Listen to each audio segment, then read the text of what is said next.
Life insurance policies. Life insurance is a contract in which the insurer agrees for a consideration of periodical payments called the premiums to pay a stated sum assured on the happening of an event. Life insurance एक contract है insurer और insured के बीच में. Insured policy holder होता है, insurer company होती है.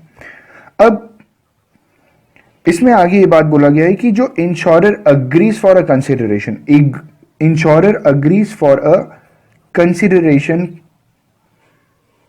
Of periodical payments called the premiums. जो इंश्योर्ड है वो इंश्योरर को पीरियोडिकल पेमेंट्स करेगा, जिसे हम प्रीमियम कहते हैं. ये मंथली बेसिस पे हो सकता है, क्वार्टरली बेसिस पे हो सकता है, हाफ ईयरली या एनुअल बेसिस पे किया जाता है to a stated sum assured on the happening of an event.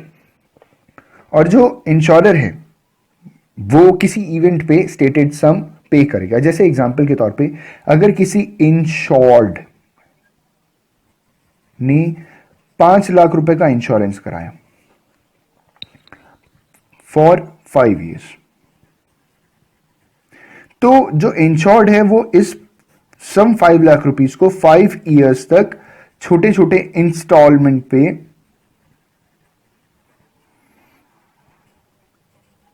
Insurer को पे करेगा. इस इंस्टॉलमेंट का नाम दिया गया है प्रीमियम,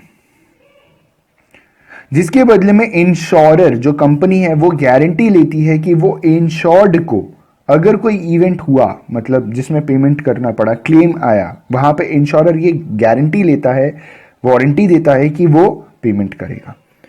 दूसरा पार्ट कह रहे हैं life insurance is a mixture of protection and saving. Life insurance एक मिक्सचर है प्रोटेक्शन और सेविंग का. यहां पे एक तरीके की सेंस ऑफ सिक्योरिटी आ जाती है कि आपके पास तो सेव पैसा हो ही रहा है, सेविंग्स में ऊपर से आपको टैक्स का डिडक्शन मिलेगा, बोनस के साथ पैसा मिलेगा, आपके पैसे में बोनस भी ऐड हो रहा है और अच्छा खासा इंटरेस्ट कंपाउंड रेट पे आपको मिल रहा है. साथ ही साथ एक प्रोटेक्शन है, आपका पैसा सेव है, आपके पैसे को कोई लॉस नहीं होगा. यहाँ स्पेक्यूलेशन वाली बात नहीं आ रही कि शेयर मार्केट में पैसा लगाया और आपका पैसा शेयर मार्केट के गिरने से, डाउनफॉल करने से आपके पैसे का भी लॉस हो गया. ये एक प्रोटेक्शन है आपके पैसे का, आपके सेविंग्स का. अगला बोल रहे हैं it is a form of investment with sense of security. The investor not only gets the sum assured but also the bonus.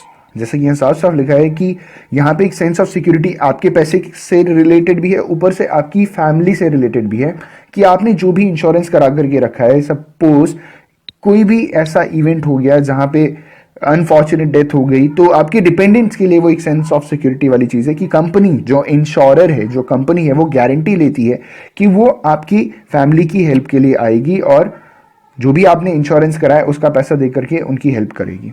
अगला कहा जा रहा है in the case of premature death of insured life insurance will come and rescue the family. वही चीज. अगला चीज, and if there is no death, that is the insured is prosper, then he can enjoy the benefits of his investment and a handsome amount will be at his disposal to meet the different needs that are likely to arise in future, such as children's education, marriage of daughter, old age pension. तो इन्होंने बोल रखा है कि अगर death हो जाती है तो फैमिली के लिए तो बेनिफिशियल है, फैमिली की ज़रूरतों को पूरा करने के लिए कंपनी आगे आएगी. मान लीजिए कि अगर डेथ नहीं होती और इंसान जी जाता है, कोई प्रॉब्लम नहीं आता, तो वो इंसान को जो भी उसने इंश्योरर कराया, मतलब इंसान इन द सेंस जो इंश्योर्ड है, उसने जो इंश्योर्ड है उसको, उसने जितने का भी इंश्योरेंस कराया है उसमें उसे बोनस के साथ, इंटरेस्ट के साथ जोड़ करके अच्छा खासा मिलेगा, अच्छा खासा पैसा मिलेगा और उस पैसे को वो अपने फ्यूचर के लिए यूज़ कर सकते हैं, अपने बच्चों की एजुकेशन में, शादी में, बच्चों की शादी के लिए यूज़ कर सकता है, ओल्ड एज प्रोविजन के लिए, जैसे पेंशन प्लान ले लें, उनके रिटायरमेंट के बाद या एक सर्टेन एज अटेन करने के बाद उनको मंथली बेसिस पे एक इनकम जनरेट होना शुरू हो जाता है. तो ये लाइफ इंश्योरेंस की कुछ पॉलिसीज की खासियत है.